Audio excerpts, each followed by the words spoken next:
Hello everyone, সবাইকে জানাই শুভ রথযাত্রা। এই ব্লগটা ছিল রথের দিনের। আমরা বাড়ি থেকে বেরোনোর পরেই আমাদের বাড়ির সামনে থেকে অনেক বড় রথ যাচ্ছিল। তো রথের দড়ি টেনে আমি আমার পছন্দের মানুষের সাথে চলে গেছিলাম রথের মেলা দেখতে।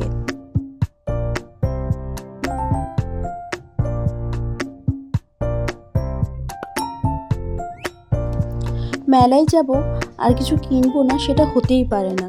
তো কিছু জিনিসপত্র দেখার পর পছন্দ মতো কিছু জিনিস কিনলাম।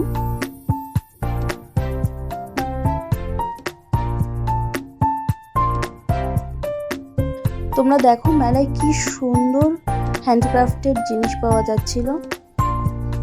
এই জিনিসগুলো সত্যিই খুব সুন্দর ছিল আর দামগুলো খুব রিজনেবল প্রাইসেই ছিল।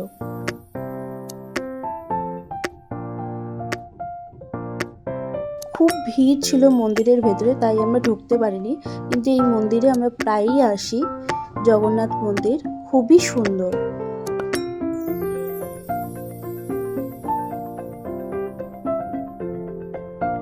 রথের মেলায় আসবো আর পাঁপড় ভাজা খাবো না, এটা হতেই পারে না। তারপরে একটু ঘুগনি খেলাম। আসলে মেলায় এসে সমস্ত জিনিস একটু একটু করে টেস্ট করার মজাটাই আলাদা। তারপরে ফুচকা খেলাম, আর ফুচকা খাওয়ার পরে রথের মেলা বলে কথা, গরম গরম জিলিপি হবে না এটা হতেই পারে না। আর সব শেষে আইসক্রিম। আবারও সবাইকে জানাই রথযাত্রার অনেক শুভেচ্ছা।